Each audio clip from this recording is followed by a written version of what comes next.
हम्म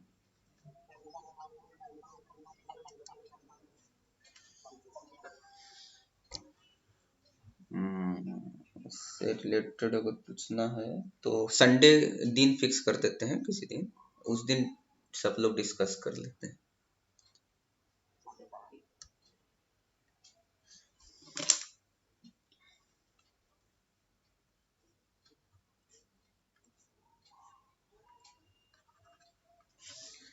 तो कल array create करना सीखे थे। एरे यानी वेक्टर, कॉलम वेक्टर और रो वेक्टर। रो वेक्टर करने के लिए क्या कर रहे थे कि सिर्फ जब क्रिएट कर रहे थे, मतलब जब एंट्री कर रहे थे, तो बीच में सिर्फ स्पेस देने का जरूरत था। स्पेस दे सकते हैं या कॉमा दे सकते हैं। तो यहाँ से रो वेक्टर क्रिएट हो रहा था, ब्रैकेट के अंदर एलिमेंट्स के बीच में स्पेस एक दे रहे थे, तो रो वेक्टर हो जा रहा था। सिमिलरली कॉमा भी दे सकते हैं। और कॉलम वेक्टर करने के लिए बीच में सेमी कॉलन दे रहे थे, यहाँ पर सेमी कॉलन दे रहे थे।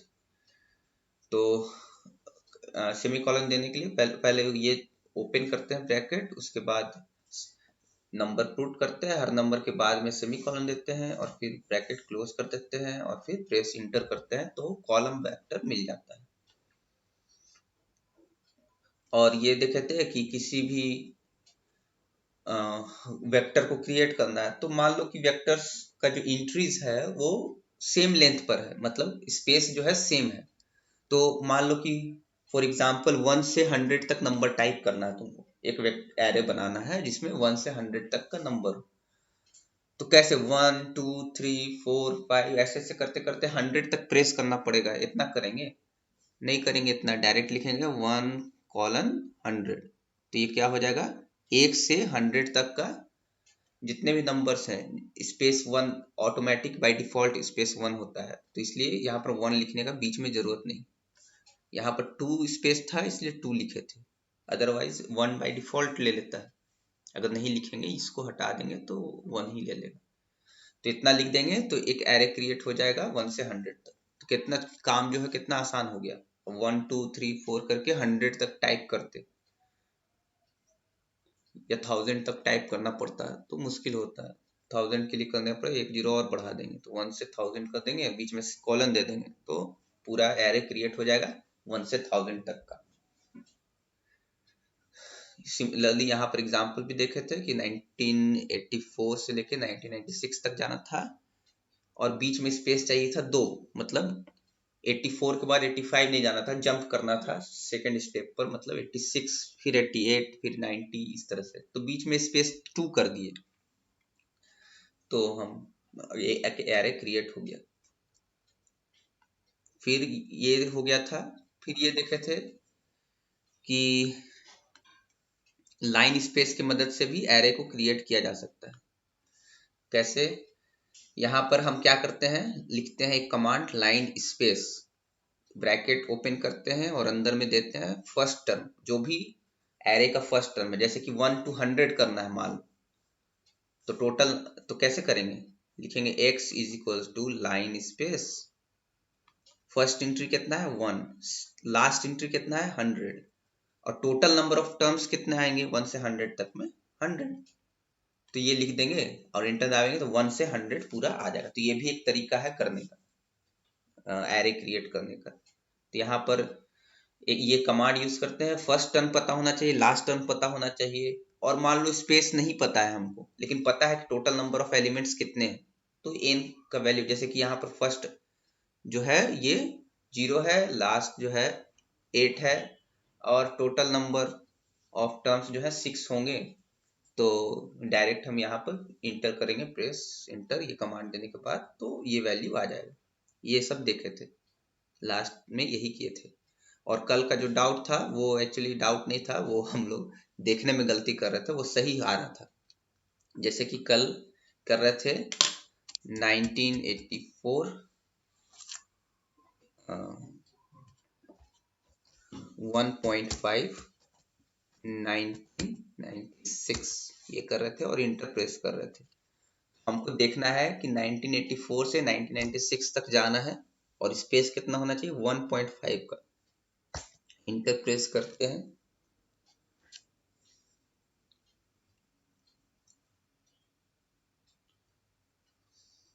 तो तब तक ये वाला समझा, हाँ आ गया, छो ठीक। इंटर प्रेस करते हैं तो फर्स्ट टर्म है 1984, सेकंड टर्म क्या होना चाहिए 1985.5, यही होना चाहिए। और ये एग्जैक्टली वही है अगर देखा जाए तो, लेकिन पॉइंट का डेसिमल पे डिफरेंस है, तो वो किसके कारण हो रहा है, ये यहाँ पर लिखा है ना 1.0 ई प्लस 03, इसका मतलब बताए थे कि 1, इसका मतलब है 1 इंटू ई को जगह 10 रख दो, इंटू 10⁻3, इससे मल्टीप्लाई करना पड़ेगा हर एलिमेंट को। ये बस डेसिमल में चेंज कर दिया है तो उससे तो कोई फर्क नहीं पड़ता। जैसे कि 10⁻3 से इसको मल्टीप्लाई करो इस चीज को, तो कहाँ जाएगा 1 2 3, 4 के बाद डॉट लगेगा, आई मीन डेसिमल लगेगा, तो कितना आ जाएगा 1984 ही तो आ जाएगा ना। तो फर्स्ट एलिमेंट 1984 चाहिए था, सॉरी यहाँ, तो वो आ गया। सेकेंड एलिमेंट चाहिए था 19, इसको जोड़ेंगे 1.5, इसमें इस दोनों को ऐड करेंगे तो 1985.5 आना चाहिए। तो यहाँ पर 10⁻3 से मल्टीप्लाई करना है, इसको करेंगे 10⁻3 से तो 3 डेसिमल प्लेस राइट जाएंगे 1 2 3, तो यहाँ पर 5 के बाद डेसिमल लगाएंगे तो डेसिमल शिफ्ट हो जाएगा, तो कितना आएगा 1985.5। और इसी तरह से सोन, इसी तरह से बढ़ते जाएंगे तो आ, हमारा जो है लास्टली फाइनली कितना आ जाएगा 1 2 3, 6 के बाद डेसिमल लगाएंगे तो 1996 आ जाएगा। ठीक है, तो कल जो आउटपुट आ रहा था वो सही ही आ रहा था, हम लोग थोड़ा कंफ्यूज बस हो गए थे। ठीक है, जोड़ने में एक्चुअली मतलब ध्यान नहीं दिए, जोड़ने में गलती हो रहा था कल।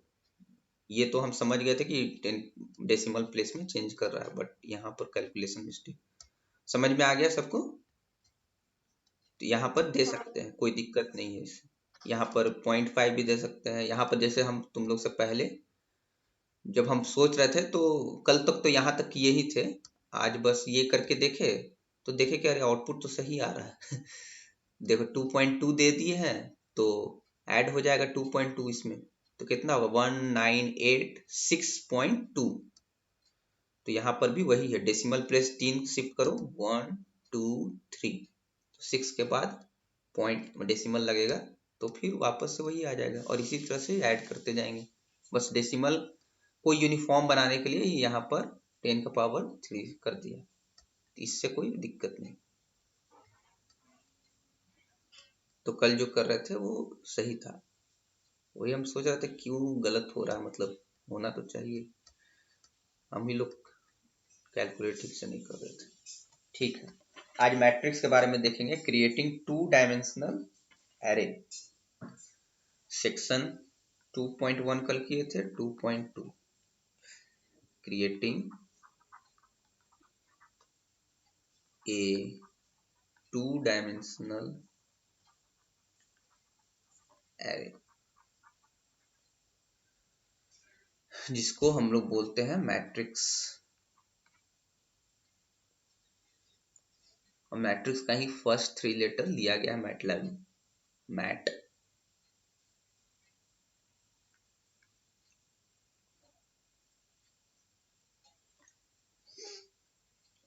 ठीक है, तो इसको कैसे करेंगे, तो इसके लिए पहले थोड़ा लिख लेते हैं और फिर इसको समझेंगे प्रैक्टिकल करके।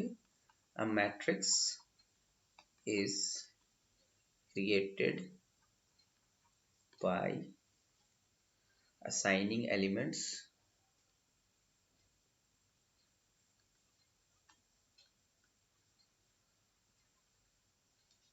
of the matrix।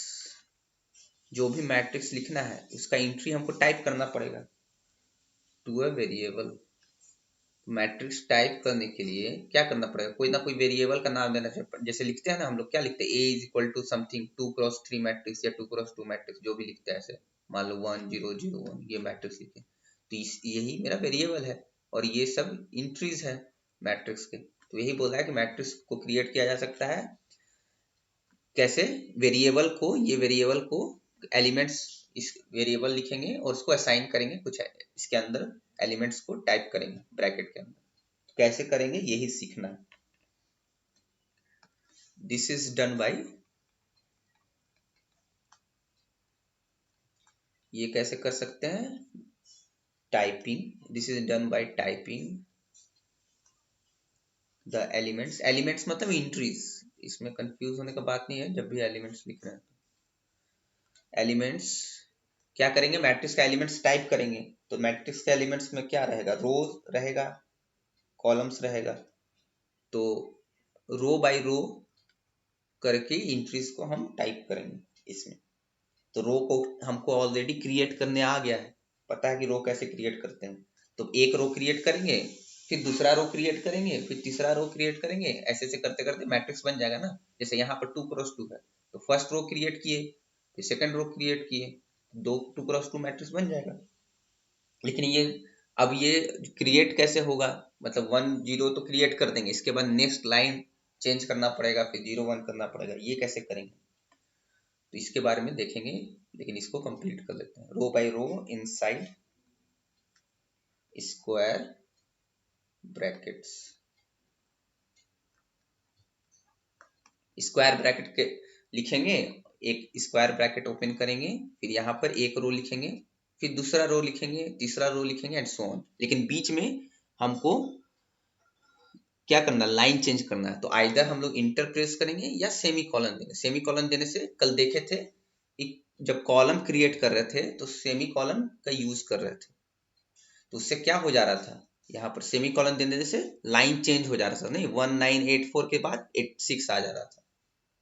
फिर लाइन चेंज करने के लिए कॉलन दे सेमी कॉलन दे रहा था, तो फिर लाइन चेंज होके 88 आ जा रहा था। और यही काम हम डायरेक्ट इंटर प्रेस करके भी कर सकते हैं। यहाँ पर कहाँ लिखे? हाँ यहाँ लिखे, और प्रेस इंटर। ये लाइन चेंज हम इंटर प्रेस करके भी किया जा सकता है। जैसे सिर्फ सेमी कॉलन ना देके हम प्रेस इंटर कर देंगे तो लाइन चेंज हो जाएगा। तो इसको एग्जैक्टली क्या कर रहे हैं ये लिखते हैं। फर्स्ट टाइप, सबसे पहले क्या टाइप करेंगे? Left bracket. लेफ्ट ब्रैकेट ये तुम लोग को बाद में काम आएगा, अभी तो खैर प्रैक्टिकल करके दिखा ही देंगे। लेफ्ट ब्रैकेट कर दिए, अब क्या करेंगे? देन द फर्स्ट रो जो है उसको टाइप करेंगे। अब फर्स्ट रो कैसे टाइप करते हैं? हमको पता है रो कैसे क्रिएट किया जाता है। हर एलिमेंट्स के बीच में क्या देते हैं? बोलो। हाँ स्पेस या कॉमा देते हैं। तो रो को क्रिएट करेंगे तो then the row separated by, या separating row separating the elements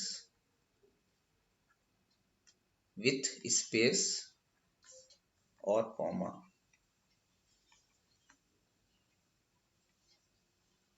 सारे रो को क्रिएट करेंगे तो एक रो का एंट्री डालेंगे, जैसे यहाँ 1 0 है तो 1 के बाद स्पेस देंगे फिर 0 लिखेंगे, या 1 के बाद कॉमा देंगे फिर 0 लिखेंगे, दोनों में से कोई एक चीज करेंगे। तो हम लोग जनरली स्पेस ही लेके चल रहे हैं, तो एटलीस्ट एक तो याद होना ही चाहिए कि क्या करते हैं। इसके बाद क्या करेंगे? एक रो कंप्लीट हो गया, अब ब्रैकेट को अभी तक क्लोज नहीं किए हैं, ये लेफ्ट ब्रैकेट ही दिए। अब इसके बाद क्या करेंगे? नेक्स्ट रो को टाइप करना है ना, तो लिखेंगे to type the next row. Next row को टाइप करने के लिए क्या करेंगे? Type a semicolon. हमको लाइन चेंज करना है, तो लंबी लाइन चेंज करना रहेगा तो सेमी कॉलन का यूज करेंगे। सेमी कॉलन यानी ये। और क्या कर सकते हैं? इंटर प्रेस कर सकते हैं, जैसे कि कॉलम में कर रहे थे। प्रेस इंटर,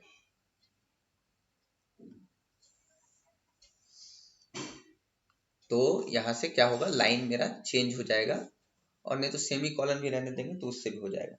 और उसके बाद सेकेंड रो लिख दिए, तो ऐसे ऐसे करके फिर थर्ड रो लिखेंगे, फिर फोर्थ रो, जितना हमको जरूरत रहेगा उतना रो लिखेंगे।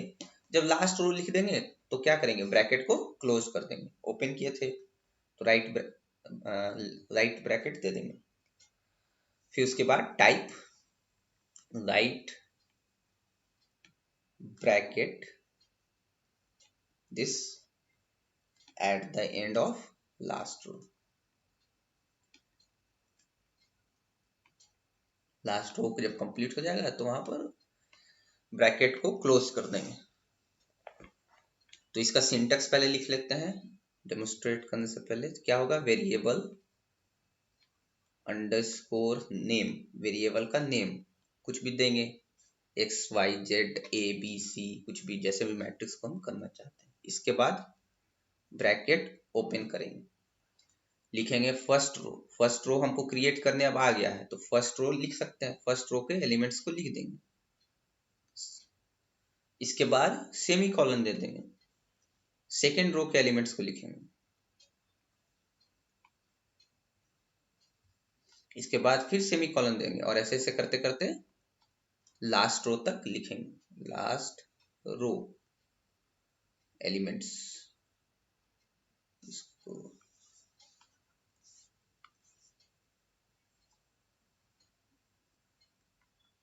ये मेरा सिंटेक्स है। अब इसको करके देखते हैं कि कैसे काम करता है। सबसे पहले वर्क स्पेस को क्लियर कर देंगे। क्या करना पड़ेगा वर्क स्पेस के लिए, वर्क स्पेस क्लियर करना है, क्या करना पड़ेगा, क्लियर ऑल या सिंपली क्लियर, दोनों में से कोई भी कर सकते हैं। देखते हैं क्लियर होता है कि नहीं। अभी तक तो नहीं हो गया यहाँ पर। अब उसके बाद CLC करेंगे तो उससे क्या होगा, कमांड विंडो क्लियर हो जाएगा। CLC कर देते हैं, अब साफ दिख रहा है। अब साफ पेज पर लिखना पसंद है ना हम लोगों को, हमेशा नया पेज में लिखने का कोशिश करते हैं, तो इसलिए पहले सब कुछ क्लियर कर लेते हैं, साफ कर लेते हैं। अब इसके बाद मैट्रिक्स लिखना है तो क्या लिखते हैं, ए, वेरिएबल का नाम देंगे, वेरिएबल का नाम कुछ भी दे सकते हैं, वो हम पर डिपेंड करता है कि वेरिएबल का नाम क्या देना चाहते हैं। तो हम ए दे रहे हैं, जनरली लिखते हैं ना कॉपी में ए इक्वल टू दिस मैट्रिक्स ऐसे करके, तो इसलिए ए दे देते हैं। ब्रैकेट को ओपन करते हैं, left bracket, left square bracket ले दिए, और हमको पहले मैट्रिक्स कौन सा लिखना है ये फिक्स कर लेते हैं तो ज़्यादा अच्छा रहेगा। तो पहले ही हम यहाँ पर लिखते हैं एग्जाम्पल में मैट्रिक्स कौन सा लिखना चाहते हैं। एग्जाम्पल, मान लो हम ये वाला मैट्रिक्स लिखना चाहते हैं, A इज इक्वल्स टू कोई मैट्रिक्स है जिसका एंट्रीज इस तरह से, फर्स्ट रो है 5 35 43, सेकेंड रो है, इस सिंटेक्स से इसको कंपेयर करना कि सेम जा रहा है कि नहीं जा रहा है, 4 76, second row 81 and third row 21 32 40। ये 3x3 मैट्रिक्स को लिखेंगे। तो ये लिखेंगे तो मैटलैब में, तो इस तरह से कमांड प्रॉम्प्ट के बगल में कर्सर के मतलब ले जाएंगे और वहां से ये चीज टाइप कर देंगे। ये जब टाइप करेंगे और इंटर प्रेस करेंगे तो ये प्रेस इंटर बस तुम लोग के समझने के लिए है कि इसके बाद इंटर प्रेस करना है।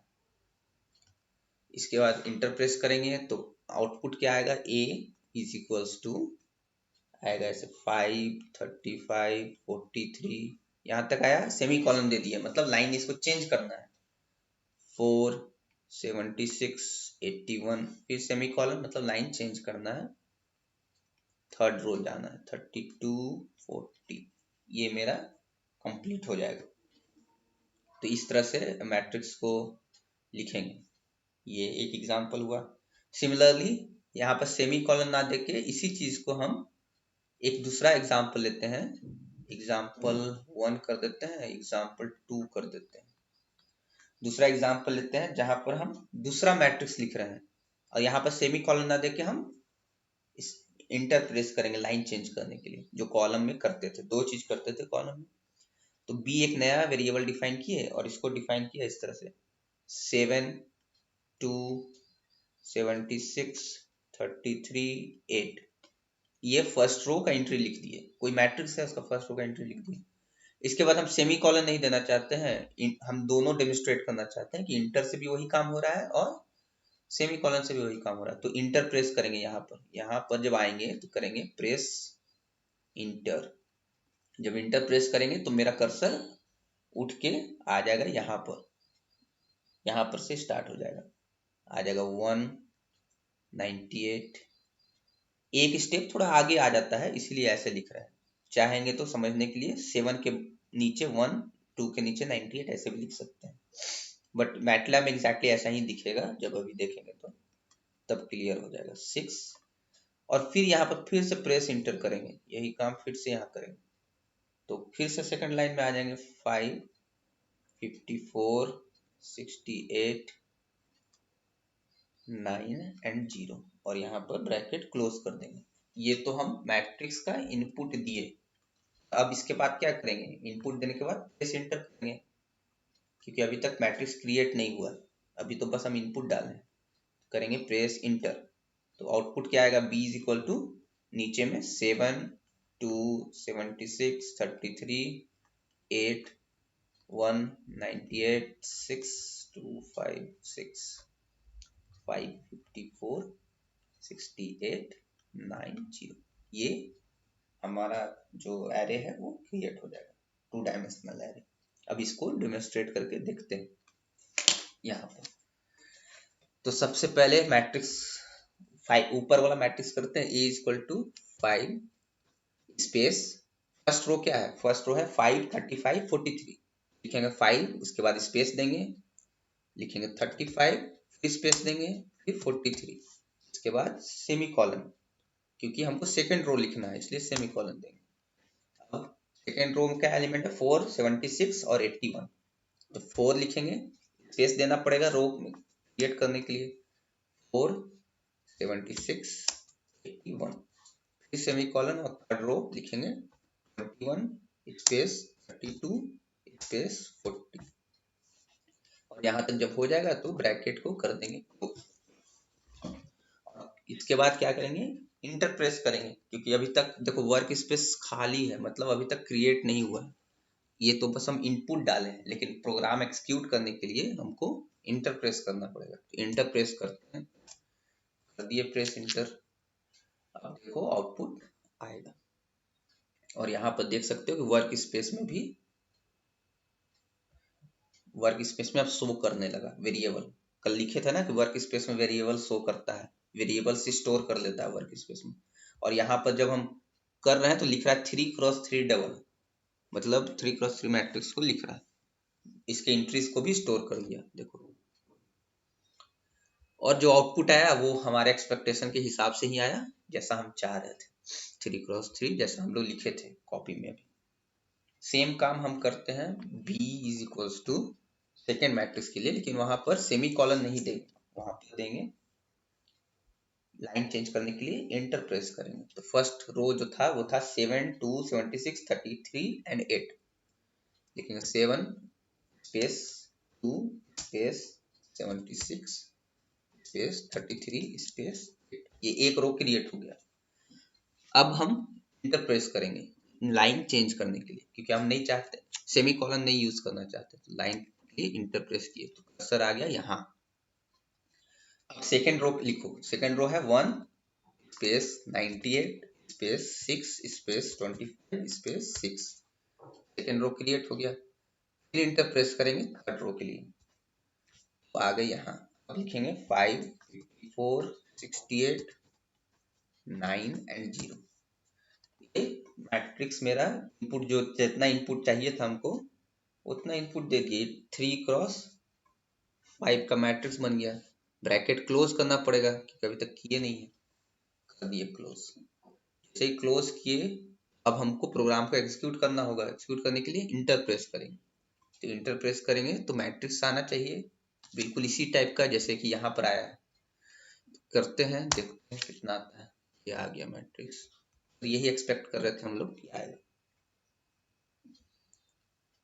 यही काम अगर सेमी कॉलन भी देते तो भी यही आता, जैसे कि यहाँ पर सेमी कॉलन दिए तो भी इसी तरह से आया है, यहाँ पर सेमी कॉलन ना देके लाइन चेंज कर दिए तो इस तरह से आ गया। मतलब दोनों में से कोई भी काम कर सकते हैं। और यहाँ पर जैसे एग्जीक्यूट किए हम तो बी वेरिएबल को स्टोर कर लिया 3x5 डबल।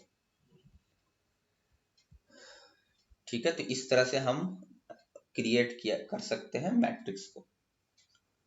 और भी कुछ चीज लिखते हैं मैट्रिक्स, तो पहले इसमें देख ही लेते हैं, अब कर रहे हैं। तो C इज इक्वल्स टू, मान लो कि गलती से टाइप करने के टाइम में नंबर ऑफ रोज में कितने, ईच रो में कितने मेंबर्स हैं, 3 मेंबर्स हैं।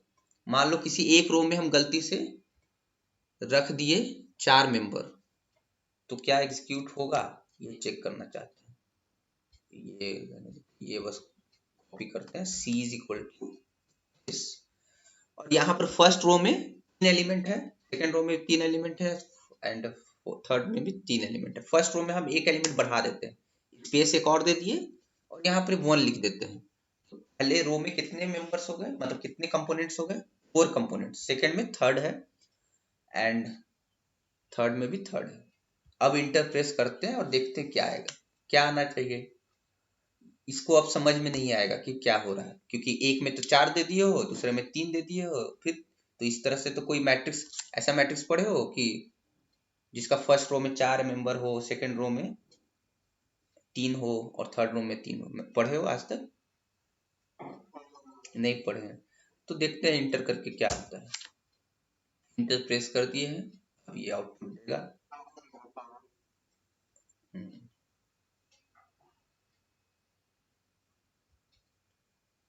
आ जाओ आगे। देखो, dimensions of arrays being concatenated are not consistent। Dimension consistent नहीं है, मतलब बराबर बराबर नहीं दिए हैं ना। एक में 4 दे दिए हैं, दूसरे में 3 दे दिए हैं। हाँ, जितना कंपोनेंट्स होना चाहिए एक में उतना ही सेकंड में होना चाहिए, उतना ही थर्ड में होना चाहिए। अगर ऐसा नहीं होगा तो एरर देगा, रन नहीं करेगा। इसको समझ नहीं आएगा क्या है। नंबर 1। इसके बाद एक चीज और देख लेते हैं कि यहाँ पर हम जब मैट्रिक्स क्रिएट कर रहे हैं तो, अच्छा पहले इसको लिख लेते हैं इस चीज को, उसके बाद देखते हैं, नहीं तो फिर ओवरलोड हो जाएगा। तो नोट 1 में लिखेंगे सबसे पहले कि all the rows must have same number of elements, otherwise run नहीं होगा। All the rows must have the same number of elements। Note 2, इसमें क्या है कि हम मैट्रिक्स के अंदर, जैसे कि अभी हम नंबर पुट कर रहे थे ना, 1 2 3 ऐसे ऐसे करके, तो मैट्रिक्स के अंदर हम वेरिएबल्स का भी यूज कर सकते हैं। जहां पर हम एंट्री लिख रहे हैं, जैसे यहाँ पर 7 लिख रहे हैं, तो 7 की जगह कोई प्री डिफाइंड वेरिएबल का यूज कर सकते हैं, जिसका डिफिनेशन हम ऑलरेडी दे चुके हैं, मतलब जो पहले से डिफाइन कर चुके हैं मैटलैब में। जैसे फॉर एग्जांपल पहले देखें, बाद में देखेंगे, पहले इस स्टेटमेंट को लिख लेते हैं। The elements that are created can be, elements क्या हो सकता है, नंबर भी हो सकता है। नंबर्स, जैसे कि अभी तक हम किए, नंबर्स पुट कर रहे थे ना एलिमेंट्स के जगह, लेकिन ये वेरिएबल भी हो सकता है। और मैथमेटिकल एक्सप्रेशन भी हो सकता है। that may include numbers, ऐसा एक्सप्रेशन लिख सकते हैं जिसमें नंबर्स हो, प्री डिफाइंड वेरिएबल्स हो,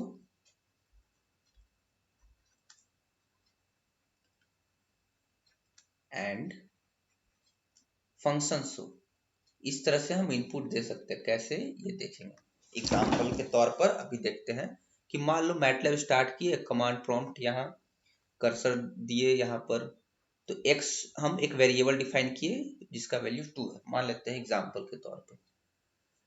इसके बाद सेमी कॉलन देंगे, एक और वेरिएबल डिफाइन करेंगे y इज इक्वल्स टू 3, और सेमी कॉलन देके एक और वेरिएबल डिफाइन करेंगे z इज इक्वल टू 4। तो ये 3 वेरिएबल हम डिफाइन कर लिए, और इसको एक ही लाइन में लिखेंगे तो कोई प्रॉब्लम नहीं होगा, क्योंकि बीच में हम सेमी कॉलन दे दिए हैं तो कोई फर्क नहीं पड़ता उसमें। और अगर सेमी कॉलन नहीं देते, कॉमा और एक ही लाइन में करना रहता तो क्या करते, तो कॉमा देते।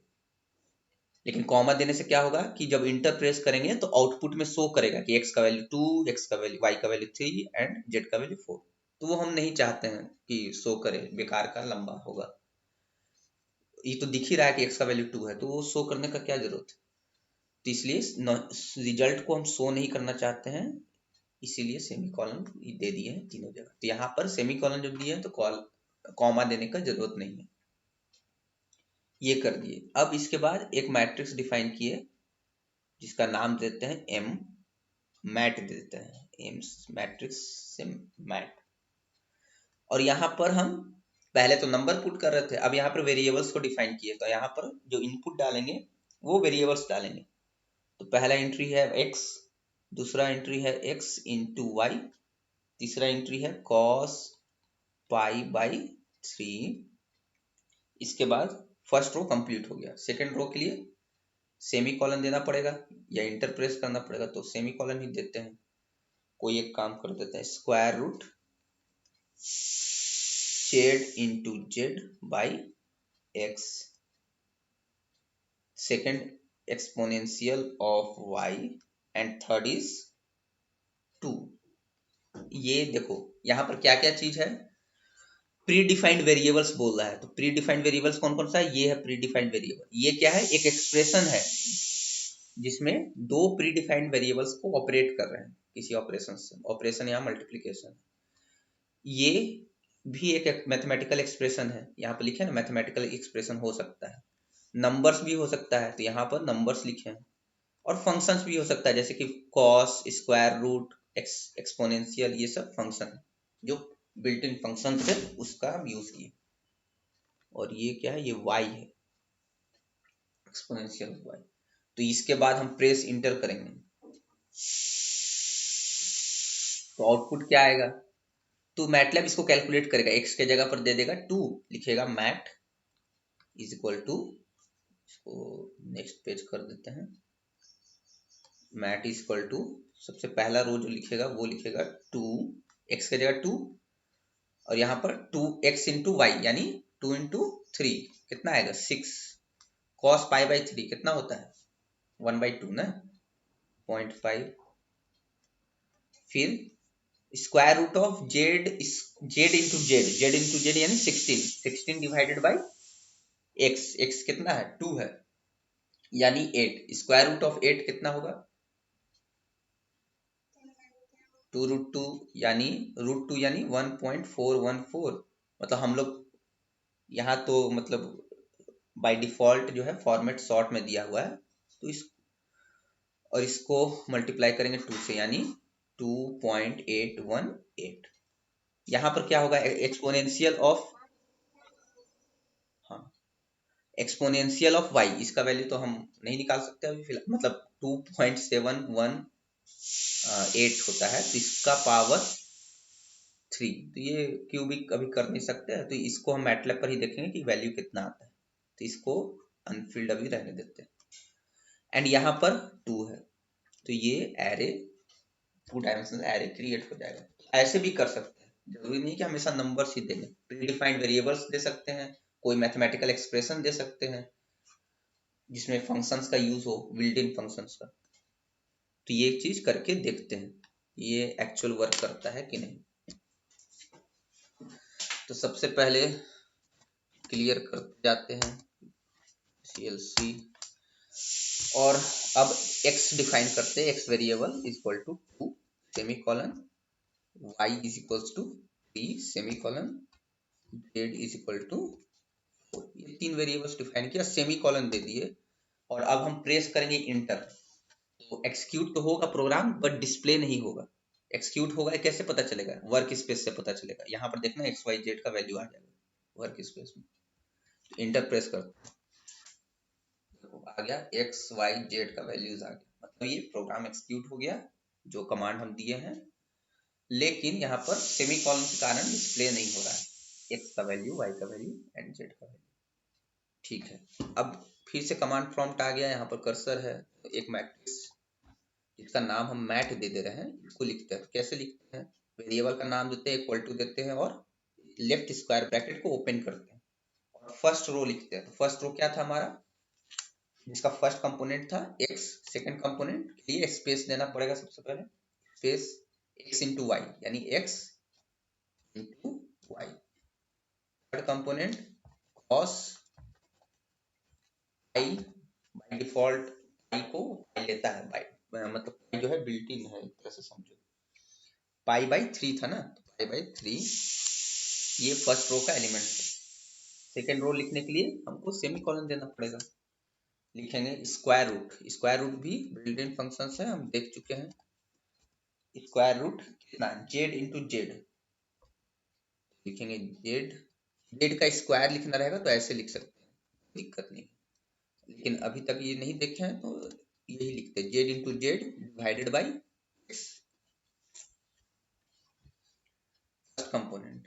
सेकेंड कंपोनेंट के लिए एक्सपोनेंशियल वाई ई एक्स पी, ये भी बिल्ट इन फंक्शन है, तो इसको भी डायरेक्ट यूज कर सकते हैं।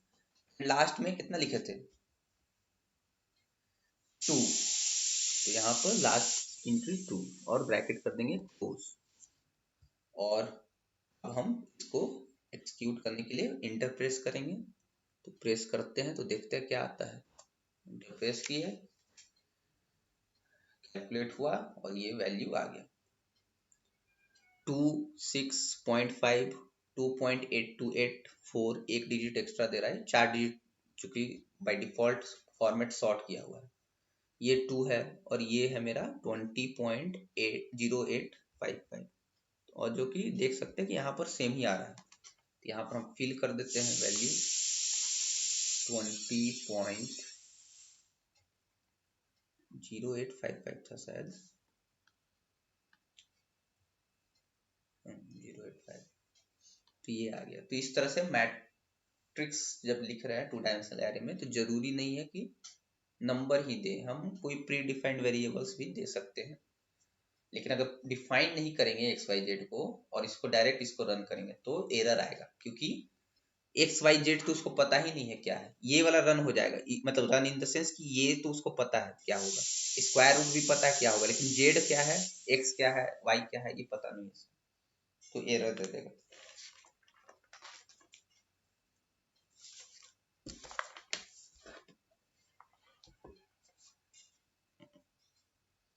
ठीक है। अब कल हम लोग देखे थे कि 1 डायमेंशनल एरे यानी वेक्टर, रो वेक्टर या कॉलम वेक्टर को करने के लिए, क्रिएट करने के लिए point second and third point, 2 point देखे थे। थर्ड में देखे थे लाइन स्पेस का यूज कर रहे थे, जिसमें फर्स्ट एंट्री रो का, लास्ट एंट्री और नंबर ऑफ एलिमेंट्स कितने हैं रो में वो लिख रहे थे। उसके पहले सेकंड पॉइंट में देखे थे, फर्स्ट एंट्री लिखते थे, कॉलन देते थे, बीच में कितना स्पेस चाहिए हर एलिमेंट्स के बीच में, इक्वल स्पेस, तो वो पुट करते थे 2 3 जो भी स्पेस है, फिर सेमी कॉलन देते थे एंड फिर पुट करते थे लास्ट एलिमेंट। तो चूंकि रो को क्रिएट करने के लिए शॉर्टकट कर, इस तरह से शॉर्टकट तरीका है, लाइन स्पेस से यूज करना, फिर इक्वल स्पेसिंग अगर है तो यहाँ पर हम जब 2 डायमेंशनल एरे कर रहे हैं, तो जब मैट्रिक्स कर रहे हैं तो यहाँ पर क्या कर रहे हैं, सारा चीज तो रो पर ही डिपेंड कर रहा है ना। पहले नंबर 1 रो लिख रहे हैं, फिर नंबर 2 रो लिख रहे हैं, नंबर 3 रो लिख रहे हैं, तो बस बीच में सेमी कॉलन दे रहे हैं। तो अगेन मैट्रिक्स को भी डिफाइन मतलब क्रिएट करने के लिए हम वो सारा चीज तो यूज कर ही सकते हैं जो रो या को क्रिएट करने के लिए कर रहे थे। तो नोट 3 लिखेंगे कि रोज ऑफ ए मैट्रिक्स, मैट्रिक्स में क्या कर रहा है, रोज को क्रिएट कर रहा है, ईच रो को, और बीच में सेमी कॉलन बस दे दे रहे हैं। तो रो को क्रिएट करने का हम पहले से तरीका जानते हैं, शॉर्टकट तरीका, कि अगर स्पेस इक्वल हो तो लाइन स्पेस या फिर कोलन वाला तरीका यूज कर सकते हैं। तो रोज of A matrix can also be entered as vector using the notation for creating vectors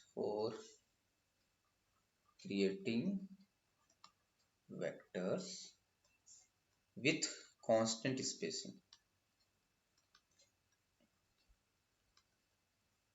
each row को लिखना है तो हम वही तरीका यूज कर सकते हैं जो कल कर रहे थे रो को लिखने के लिए। और द लाइन स्पेस का भी यूज कर सकते हैं कमांड का। कैसे, एग्जांपल में देखते हैं। फॉर एग्जांपल हमको मान लो ये मैट्रिक्स है, साइड में लिखते हैं कि हमको कौन सा मैट्रिक्स लिखना है। ए इज इक्वल टू, ये एक मैट्रिक्स है 1 2 3 4 5 6 7 8 9 10 एंड थर्ड रो है 11 13 15 17 19। ठीक है, इसका साइज कितना है 3x5। ये मैट्रिक्स को हमको लिखना है मैटलैब में। हालांकि ये तो एक छोटा सा एग्जांपल है 3x5, इससे बड़ा भी हो सकता है 30x50 का रहे, ऐसा हो सकता है। तो क्या करेंगे, बैठ के उतना लिखते रहेंगे। फर्स्ट रो लिखेंगे, फर्स्ट रो में कितने कंपोनेंट है 50 कंपोनेंट, यहाँ पर 5 है तो बड़ा होगा, मान लो 30x50 होगा तो 50 कंपोनेंट्स है, कितना टाइम लगेगा, टाइम वेस्ट होगा। तो क्या करेंगे, वही चीज यूज करेंगे, वन डायमेंशनल एरे का शॉर्टकट जो कल पढ़े थे वही चीज यहाँ भी यूज करेंगे। a is equal to define करेंगे, तो इसके लिए पहले वेरिएबल डिफाइन करेंगे, a इक्वल टू करेंगे और ब्रैकेट ओपन करेंगे, स्क्वायर ब्रैकेट। फर्स्ट रो को देखो, ऑब्जर्व करो, तो क्या है 1 2 3 4 5 लगातार है 1 से 5 तक, कोई और स्पेस कितना है सब में 1 है, तो बोले थे कि बाय डिफॉल्ट 1 ही ले लेता है स्पेस, तो 1 कोलन 5 अगर दे दें तो 1 से 5 तक रन करेगा और स्पेस कितना देगा 1, यानी 1 2 3 4 5 ऐसा करके 5 तक जाएगा। फर्स्ट रो क्रिएट हो गया बस इतना लिखने के कारण। सेकेंड रो करने के लिए बीच में सेमी कॉलन पहले देंगे। अब सेकेंड रो लिखें, सेकेंड रो में क्या दिख रहा है 6 7 8 9 10 इस तरह से, तो इसको भी लिख सकते हैं क्या 6 कोलन 10 लिख सकते हैं, लेकिन हम लाइन स्पेस यूज करना चाहते हैं, जस्ट कि हम दिखाना चाहते हैं कि कितने वैरायटी से हम लिख सकते हैं। तो लिखेंगे लाइन स्पेस। लाइन स्पेस के थ्रू जब डिफाइन करेंगे तो क्या करेंगे, फर्स्ट एलिमेंट कितना है 6, सेकेंड एलिमेंट कितना है, आई मीन सॉरी सेकेंड नहीं, लास्ट एलिमेंट कितना है 10, और टोटल नंबर ऑफ एलिमेंट्स कितना है एक इस रो में 5 है, फिक्स्ड है, सारे रो में 5 है, तो यहाँ लिखेंगे 5। तो ये सेकेंड रो जो है ये क्रिएट हो गया इतना छोटा चीज लिखने से। 6 से लेके 10 तक जाना है और टोटल 5 मेंबर्स होने चाहिए, 5 कंपोनेंट्स होने चाहिए। फिर सेमी कॉलन देंगे और फिर यहाँ पर देख रहे हैं 11 के बाद 12 नहीं है 13 है, फिर 13 के बाद 14 नहीं है, 15 जंप कर रहा है, तो इच दोनों के बीच में 2 का गैप है, 2 2 2 2 2 2 ऐसे। तो यहाँ पर हम क्या कर सकते हैं, या तो लाइन स्पेस का यूज कर सकते हैं या ये चीज का यूज कर सकते हैं। तो पहला वाला ही करते हैं,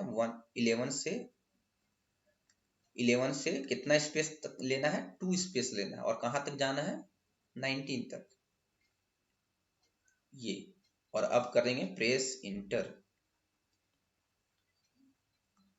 करेंगे तो क्या आना चाहिए, ऑब्वियसली यही वाला, ये वाला आउटपुट में यही आना चाहिए, a इज इक्वल टू, इसको हम कट करते हैं, आई मीन कॉपी कर लेते हैं और यहाँ पर पेस्ट कर देते हैं।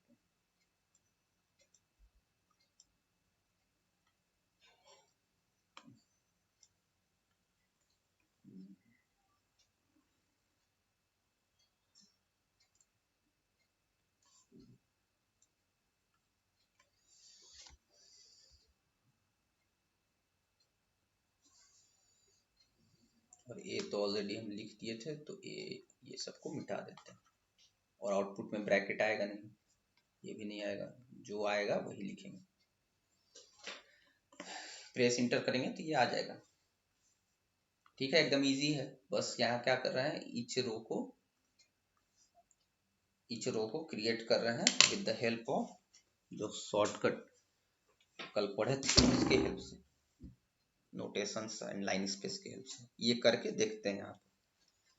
तो a is equals to bracket open 1 2 3 4 5 था, तो 1 कोलन 5 फर्स्ट रो क्रिएट हो गया, सेमी कॉलन सेकेंड रो के लिए लाइन स्पेस।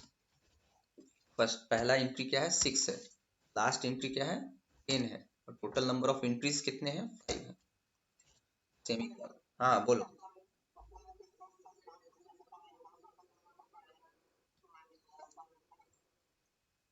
यहाँ पर म- ये रुको, तुम मतलब ये कहना चाहते हो कि इसको ऐसे क्यों नहीं लिखा, 6 से ये बोल रहे हो ना? ये भी लिख सकते हैं बट हम वैरायटी मतलब अलग अलग वैरायटी करके दिखा रहे हैं कि एक बार तो ऐसे लिख ही दिए ना, तो दूसरा बार फिर से ऐसे ना लिख के हम दूसरा चीज यूज कर दे रहे हैं, समझने के लिए कि हम ये भी यूज कर सकते हैं, ये भी यूज कर सकते हैं, सबको एक ही एग्जाम्पल में हम दिखाना चाह रहे हैं, इसीलिए ऐसा कर रहे हैं। तो इसको इस तरीके से लिख दिए, सेकंड वाला भी सेम था तो उसको हम तरीका बदल दिए, इस तरीका से लिख दिए, और थर्ड वाला को 11, बीच में स्पेस 2 है, एंड फिर 19। इसको भी लाइन स्पेस के हेल्प से भी लिख सकते हैं, कोई दिक्कत नहीं है, लेकिन कोई एक ही तरीका लिखेंगे तो इसी से लिखते हैं। और अब प्रेस करते हैं एंटर, देखते हैं आउटपुट क्या आता है। ये आउटपुट आ गया, 1 2 3 4 5 6 7 8 9 10 11 13 14 15 16। ठीक है, समझ में आ रहा है? तो ये तो बहुत छोटा मैट्रिक्स था, तो यहाँ पर तो बहुत ज्यादा फायदा नहीं होगा इसके करने से, कोई कोई लोग होगा जो टाइप करके भी कर लेगा, लेकिन अगर बहुत बड़ा मैट्रिक्स रहे, जैसे ऐसा रहे ए इज इक्वल, हाँ हाँ,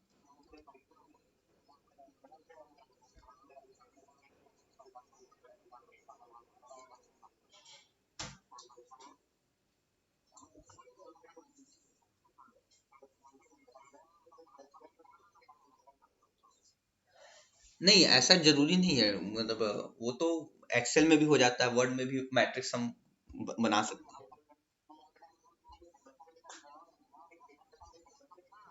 हाँ वहाँ नहीं, वहाँ नहीं है।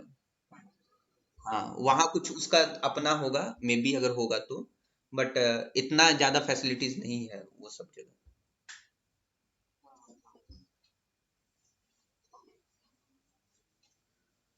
तो एक बड़ा मैट्रिक्स लेते हैं, मान लेते हैं हम लेते हैं 30 × 50 मैट्रिक्स लेते हैं, जिसका फर्स्ट कॉलम रो जो है वो इसी टाइप का है, फर्स्ट रो इसी टाइप का है, तो लिखेंगे 1 से लेके कहाँ तक जाना है, 30 तक, 1 2 3 30, या 50, 30 × 50 ले रहे हैं तो 50 लिख लेते हैं। लेकिन तुम लोग को फिर, चलो ठीक है देखते हैं, फिर 1 से लेके कहाँ तक जाएंगे, 100 तक, सेकेंड रो हो गया 51 से 100।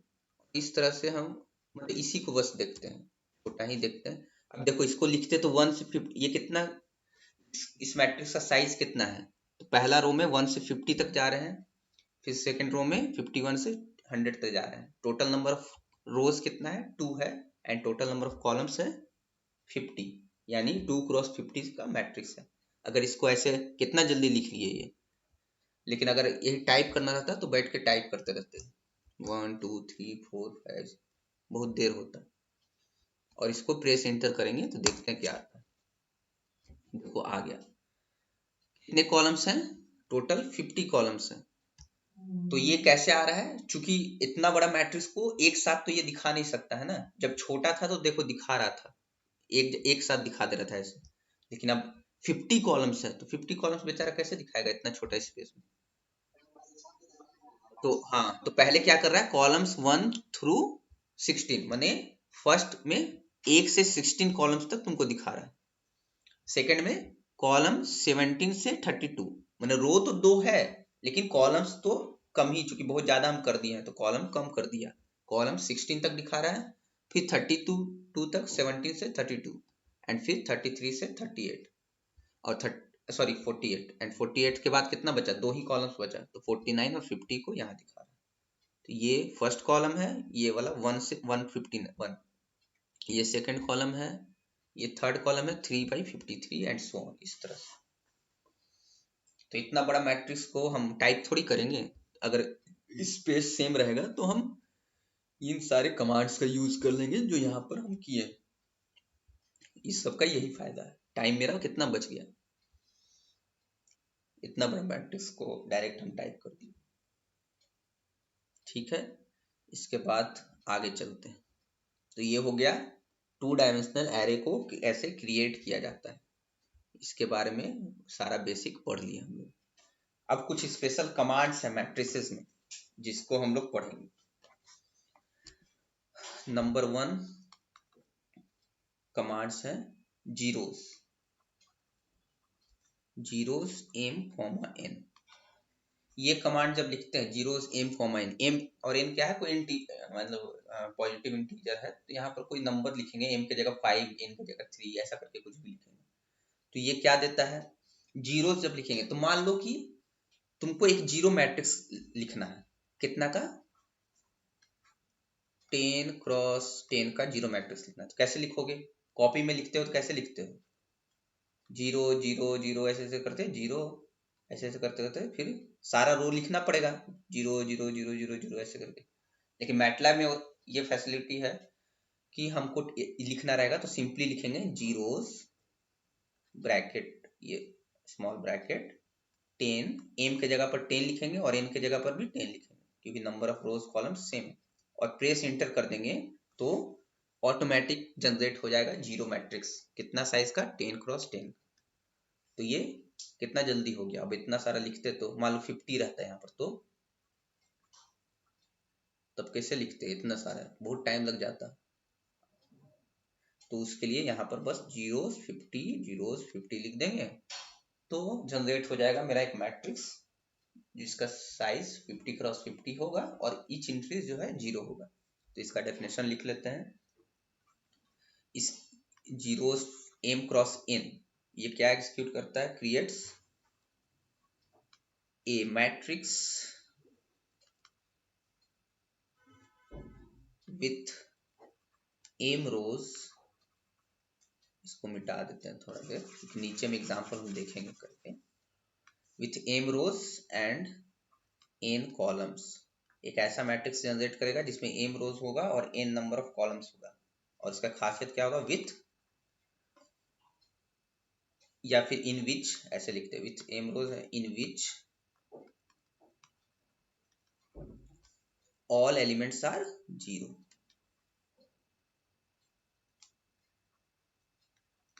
सारे एलिमेंट्स जीरो होंगे। तो उसको लिखना रहेगा तो इस तरह से लिखेंगे। नंबर 2 सिमिलरली ऐसा हो सकता है कि जनरली ये सब बहुत काम में आता है जब कोई भी प्रोग्राम लिखते हैं, तो इसीलिए इस सबका शॉर्ट कमांड दिया गया है। सिमिलरली हमको एक ऐसा मैट्रिक्स लिखना है 50 क्रॉस 50 का ही मान लो, जिसका सारा एंट्री 1 हो, तो कैसे लिखेंगे, बैठ के टाइप तो नहीं करते रहेंगे। तो सेकंड कमांड है ones, ONES ones M comma N, मतलब M cross N matrix create करेगा। सेम चीज होगा, यहां से यहां तक सब कुछ सेम होगा, बस यहाँ पर 0 है तो यहाँ पर 1 हो जाएगा, पेस्ट, यहाँ पर 0 हटा के 1 कर देंगे, ठीक है। और एक और स्पेशल टाइप का मैट्रिक्स होता है जो फ्रिक्वेंटली यूज होता है, आइडेंटिटी मैट्रिक्स। तो मान लो 50 क्रॉस 50 का आइडेंटिटी मैट्रिक्स लिखना है, तो भी क्या करेंगे, तो सिंपली करेंगे आई, आइडेंटिटी मैट्रिक्स को ऐसे करते हैं IEYE comma bracket M comma N। ये क्या करेगा, तो क्रिएट्स एन एम, अच्छा सॉरी एन आइडेंटिटी मैट्रिक्स है तो ऑब्वियसली ये स्क्वायर होना चाहिए, तो एम और एन बराबर होना चाहिए, तो यहाँ पर एन कर देंगे। Creates and N cross N identity matrix, direct identity matrix.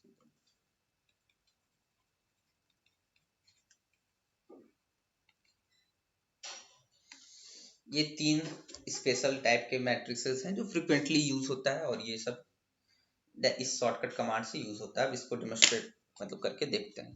सबसे पहले बहुत ज्यादा हो गया है, क्लियर CLC दोनों साफ हो गया, command window and work space. अब हम लिखते हैं जीरोस ब्रैकेट के अंदर 2,3 आना चाहिए। आउटपुट कितना साइज का मैट्रिक्स आएगा, बोलो, अभी तो लिखे थे ना, साइज क्या होगा मैट्रिक्स का? कि, कितना होगा? फिर से बोलो।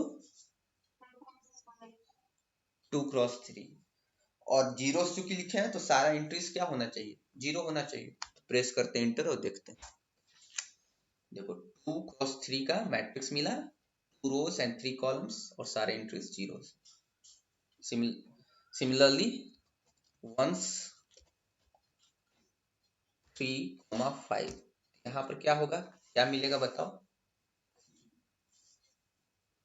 इंटर प्रेस करेंगे तो इंट्रीज क्या होगा? सब वन होगा। हाँ, इंटर करें, देखो सब वन है। 3x5 मैट्रिक्स है, वन। नेक्स्ट,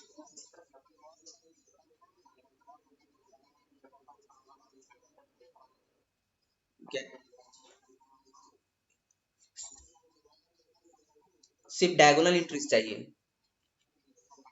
हाँ वो है इसमें, वो डायगोनल का शॉर्टकट कमांड है जो यूज करेंगे, आगे देखेंगे। इसके नेक्स्ट क्लास में जब हम लोग करेंगे तो वहां पर पढ़ेंगे कि जो भी एरे क्रिएट करते हैं तो ईच एलिमेंट का एक लोकेशन फिक्स हो जाता है, जिसको कहते हैं एरे एड्रेसिंग। हर एरे एरे एरे के जो भी मेंबर्स हैं, जितने भी जो भी एलिमेंट्स हैं, वो किसी भी एरेज में उस सब का एक लोकेशन फिक्स हो जाता है, उसका एक एड्रेस हो जाता है। जैसे कि हम लोग जब कॉपी में भी लिखते हैं तो इसको लिखते हैं वन, ये वाला जो वन है यहाँ पर क्या लिखते हैं, ये 1,1 मतलब। हाँ, तो इस तरह से फिक्स हो जाता है। तो वो पढ़ेंगे इसके नेक्स्ट में। तो लोकेशन जब पढ़ लेंगे अच्छे से तो हम पता करेंगे कि हमको ऐसा मैट्रिक्स चाहिए, मतलब इस मैट्रिक्स में ऐसा एंट्री चाहिए जिसका लोकेशन 1,1, 2,2, 3,3 ऐसा टाइप में देखेंगे, तो वहां से क्रिएट हो जाएगा। Next, identity matrix. Identity matrix तो स्क्वायर मैट्रिक्स के लिए ही होता है। यहाँ पर n कॉमा n, यहाँ पर दो तरीका लिख सकते हैं। यहाँ पर n कॉमा n भी लिख सकते हैं, तो यहाँ से n क्रॉस n मैट्रिक्स होगा। और चूंकि आइडेंटिटी मैट्रिक्स तो ऑब्वियसली हमेशा स्क्वायर मैट्रिक्स के लिए होता है, तो ये n कॉमा n ना लिख के हम n भी लिख देंगे तो कोई फर्क नहीं पड़ेगा, क्योंकि ये बाय डिफॉल्ट समझ जाता है कि जैसे कि 5 लिखते हैं, आइडेंटिटी मैट्रिक्स आएगा इसका साइज 5x5 हो। इंटर प्रेस किए, इतना आया। और अब लिखते हैं आई 5,5, अब प्रेस करते हैं। दोनों में कोई अंतर नहीं है, तो ऐसे लिखो या ऐसे लिखे एक ही बात। 5,5 लिखे या सिंपली 5 लिखे, ठीक है। यहाँ तक तो समझ में आ रहा होगा। थोड़ा और देख लेते हैं, छोटा मोटा चीज और थोड़ा सा और देख लेते हैं, बस ट्रांसपोज और देख लेते हैं, उसके बाद हो जाएगा आज।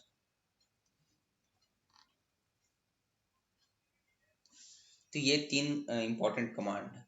एक नोट लिख लेते हैं, और ये नोट हम ऑलरेडी एक्सप्लेन हालांकि कर चुके हैं, बट फिर लिखे नहीं है इसको। ऑल वेरिएबल्स,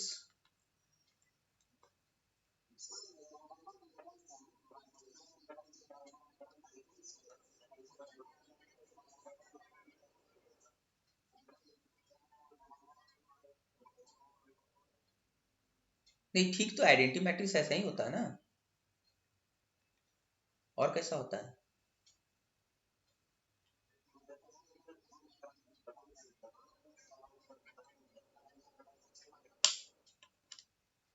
सारे एलिमेंट्स वन वन है, तो उसका तो कोई स्पेशल नाम नहीं है, तो इसी के लिए तो इसको वंस यूज कर रहे हैं यहाँ पर वंस। लेकिन इसका तो स्पेशल नाम है ना, इस तरह के स्ट्रक्चर जहाँ डायगोनल डायगोनल एंट्रीज जो है सेम है और नॉन डायगोनल एंट्रीज जीरो है, तो इसी को तो आइडेंटिटी मैट्रिक्स कहते हैं। वन है यहाँ पर, अगर वन की जगह टू रहता तो डायगोनल मैट्रिक्स कहते हैं ऐसे।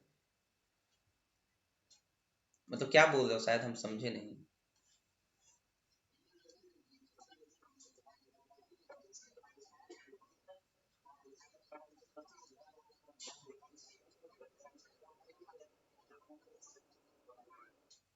नहीं, ये स्ट्रक्चर होता है ना आइडेंटिटी का, वो कहाँ होता है जो तुम बोल रहे हो? यही तो होता है ना, जैसे 5x5 का आइडेंटिटी मैट्रिक्स।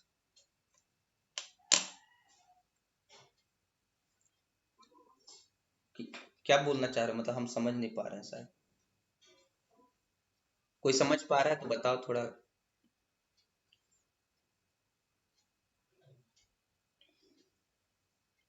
ठीक है, फिर से एक बार पूछो, कोशिश करते हैं समझने का।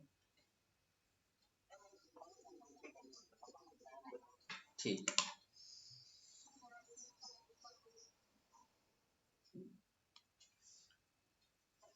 ठीक है, नोट लिखेंगे, all variables in MATLAB are arrays. जितना भी हम वेरिएबल्स डिफाइन कर रहे हैं, जैसे कि हम इसके पहले कर रहे थे, ऐसे डिफाइन कर रहे थे ना, x इक्वल टू 2, तो यहाँ पर x का वैल्यू 2 आ गया। हम बोले थे कि जितना भी जो भी चीज है यहाँ पर एरे ही है, जैसे कि वेक्टर लिख रहे हैं तो वो भी एरे है, स्केलर लिख रहे हैं वो भी एरे है, मैट्रिक्स लिख रहे हैं तो वो 2 डायमेंशनल एरे है ऑब्वियसली। तो all variables in MATLAB are arrays. जैसे कि अगर कोई स्केलर डिफाइन करते हैं, जैसे x इक्वल टू 4 दिए या अभी कितना दिए थे वो 2, तो scalar scalar is an array. Scalar भी एक एरे है with one element, with one element. सब चीज को एरे की तरह ही ट्रीट करता है, जो भी चीज हम लोग इनपुट डालते हैं। वेक्टर क्या है, ऑब्वियसली वेक्टर जो है ये भी एक एरे है, और विथ वन रो, जिसके पास या तो वन रो है या वन कॉलम से, और one column of elements. And similarly matrix भी एक एरे है, matrix is an array with elements in rows and columns, जिसमें रोज भी है और कॉलम्स भी है।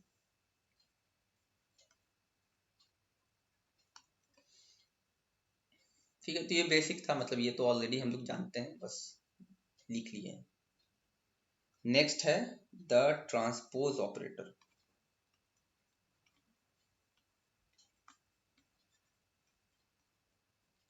ट्रांसपोज ऑपरेटर को कैसे मैटलैब में डिनोट करते हैं, इससे कॉमा होता है ना ऊपर में, इन्वर्टेड कॉमा, वहां ये वाला की कहाँ मिलेगा, इंटर के जस्ट लेफ्ट में, इंटर के बगल में लेफ्ट साइड में ये कॉमा रहता है। तो इसका फायदा क्या है, इसका फायदा ये है कि अगर हम कोई वेक्टर लिखे, रो वेक्टर, और ट्रांसपोज अप्लाई कर देंगे तो क्या हो जाएगा, मैथ्स वाला ही सेम कॉन्सेप्ट अप्लाई होता है, कॉलम बन जाएगा। कोई मैट्रिक्स है 2x3 का, उसमें ट्रांसपोज कर देंगे उसका ट्रांसपोज, तो क्या बन जाता है, मान लो 3x2 का मैट्रिक्स है, उसको ट्रांसपोज कर देंगे तो क्या बनेगा। हाँ, अगर 2x3 मैट्रिक्स है तो उसका ट्रांसपोज कर देंगे तो 3x2 मैट्रिक्स बन जाएगा। तो बस वही काम है ट्रांसपोज ऑपरेटर का। कोई रो वेक्टर है तो रो वेक्टर कैसा होगा, कुछ होगा, मान लो 1x3, 3 कॉलम्स है 1 रोज है, ऐसा टाइप 1x3, इसको ट्रांसपोज कर देंगे तो क्या बन जाएगा, कॉलम वेक्टर बन जाएगा 3x1 टाइप का। तो बस यही इसमें करते हैं ट्रांसपोज ऑपरेटर, लिख लेते हैं ये द ट्रांसपोज। इसके बारे में तो हम लोग ऑलरेडी फैमिलियर है, स्कूल से ही पढ़ रहे हैं ट्रांसपोज का मतलब। The transpose operator when applied, बस ये याद रखना है ट्रांसपोज ऑपरेटर अप्लाई करने के लिए हम लोग ए टी करते हैं ना, बुक में रहता है ए टी, या फिर ऐसा रहता है ए टी, या फिर कई बार ऐसा भी रहता है ए डैश, तो ये वाला यूज करते हैं ए डैश। ये डैश है ये क्या है, इन्वर्टेड कॉमा। तो अभी करेंगे तो देख लेंगे, टी यूज करेंगे तो वो नहीं समझ पाएगा। When applied to a vector, जब किसी वेक्टर में अप्लाई करेंगे तो क्या होगा, स्विचेस रो या कॉलम, रो वेक्टर को कॉलम में और कॉलम वेक्टर को रो में, vector in simply 2a column, row रहेगा तो कॉलम में बदल देगा, और अगर कॉलम रहेगा तो रो में बदल देगा वेक्टर। और इसी तरह से when applied to a matrix, इस मैट्रिक्स में अप्लाई करते हैं तो क्या करेगा, रोज को उठा के कॉलम्स में रख देगा, कॉलम्स को उठा के रोज में रख देगा, इंटरचेंज कर देगा, जैसा कि हम लोग ट्रांसपोज में करते हैं। It switches the rows columns, row को उठा के रख देगा कॉलम्स में, स्विच कर देगा कॉलम्स और कॉलम्स को रोज में, जो कि हम लोग ऑब्वियसली पढ़ते हैं 11th-12th, शायद उससे भी पहले से, अगर शायद में भी। तो जैसे एग्जांपल के लिए देखते हैं, कोई एक वेरिएबल दिए ए, मैट्रिक्स डिफाइन किए, और अभी हम मैट्रिक्स का साइज जो है 1x3 देते हैं, मान लो सिंप्लिसिटी के लिए 3, 8, 11, 3 के बाद स्पेस, 8 के बाद स्पेस, फिर 11। यहाँ पर हम कर क्या रहे हैं, अगर लिखना चाहे तो डिफाइन, यहाँ पर क्या कर रहे हैं, डिफाइन ए रो वेक्टर। कैसे लिखते हैं, परसेंटेज लगा के, define a row vector A, और यहाँ पर कैपिटल ए दे रहा है, ये नाम मेरे ऊपर डिपेंड करता है, हम कैसा भी दे सकते हैं, स्मॉल यूज कर सकते हैं, कैपिटल यूज कर सकते हैं। जनरली वेक्टर्स जब लिखते हैं तो हम लोग स्मॉल लेटर ही यूज करते हैं, तो यहाँ भी स्मॉल ही कर लेते हैं, अच्छा रहेगा। तो यहाँ पर क्या किए, एक 1 डायमेंशनल एरे क्रिएट किए रो वेक्टर। अब यहाँ पर प्रेस इंटर करेंगे तो आउटपुट जो आएगा वो क्या आएगा, a is equals to 3, 8, 11, obviously ये आएगा, इसमें तो कोई डाउट नहीं। नेक्स्ट में करेंगे एक b, दूसरा वेरिएबल डिफाइन करते हैं। b को कैसे डिफाइन करते हैं, a तो ऑलरेडी मेमोरी में स्टोर हो गया है, इसी के कंटिन्यूएशन में, तो a का ट्रांसपोज कर देते हैं a डैश। यहां पर क्या कर रहे हैं, लिखेंगे परसेंटेज डिफाइन रो वेक्टर,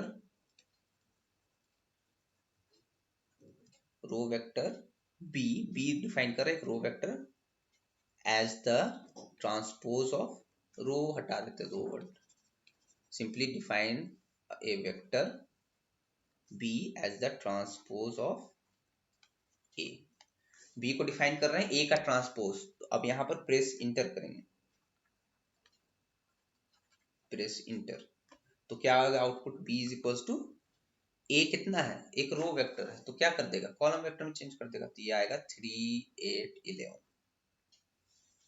तो ट्रांसपोज कर देने से देखो ये चेंज हो जाएगा। ठीक है, इसको करके देखते हैं, इसी चीज को,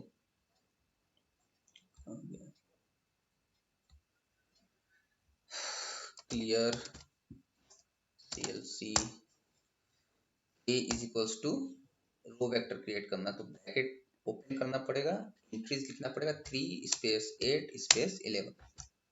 रो को क्रिएट करना सबसे इंपॉर्टेंट है, वो कभी नहीं भूलना। रो क्रिएट करने आ गया तो बहुत सारा चीज ऑटोमेटिक आ गया, रो आ जाएगा तो मैट्रिक्स लिख सकते हैं, हर चीज लिख सकते हैं। रो ही क्रिएट करने में गलती कर देंगे तो फिर प्रॉब्लम हो जाएगा।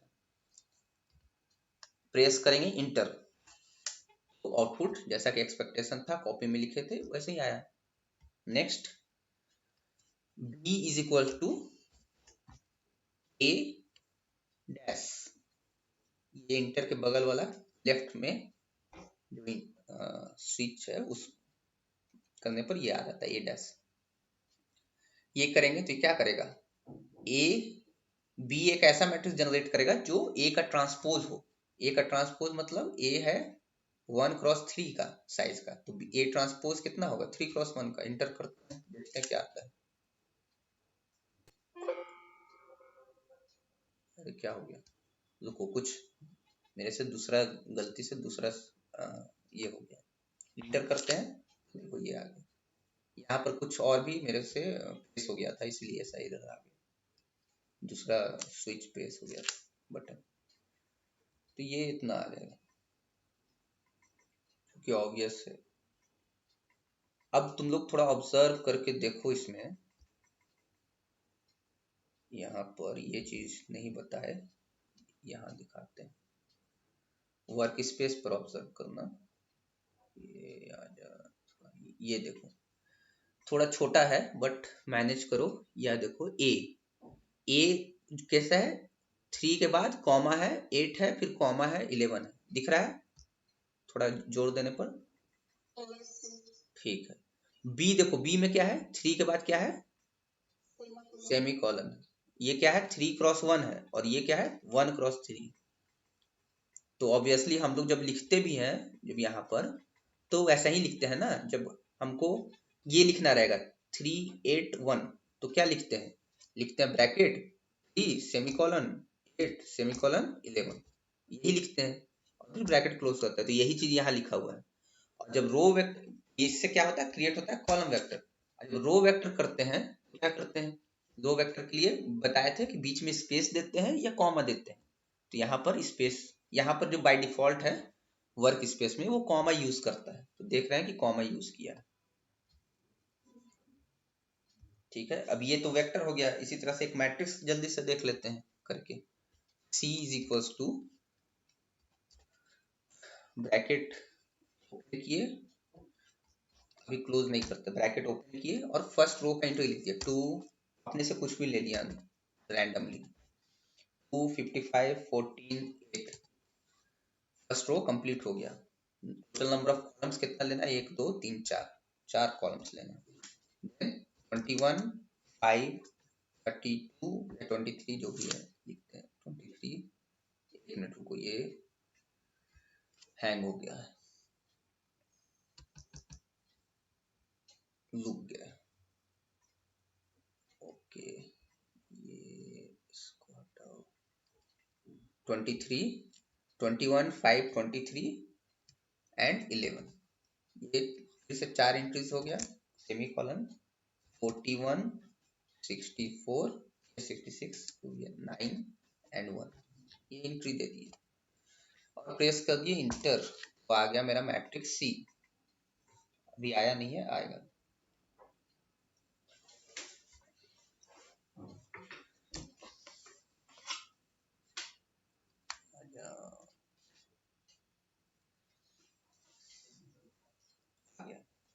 मेरा थोड़ा स्लो है कंप्यूटर, इसलिए थोड़ा टाइम लग रहा है, बट इतना टाइम नहीं लगता। तो ये मेरा मैट्रिक्स सी आ गया। अब हम करेंगे सी ट्रांसपोज, एक दूसरा मैट्रिक्स डिफाइन करेंगे, D is equal to C transpose, C transpose यानी सी डैश। और अब प्रेस करेंगे तो क्या होना चाहिए, ये जो 2 21 41 है ये इधर आना चाहिए, और 2 55 14 8 जो है ये इधर आना चाहिए। मतलब फर्स्ट रो फर्स्ट कॉलम बन जाएगा, फर्स्ट कॉलम फर्स्ट रो बन जाएगा, एंड सो ऑन, इसी तरह से हो जाएगा। देखते हैं, देखो एग्जैक्टली वही हुआ। फर्स्ट रो जो है एंट्री जो है ये फर्स्ट कॉलम्स में आ गया, सेकंड रो का एंट्री सेकंड कॉलम में, थर्ड रो का entry third row, third column third रो।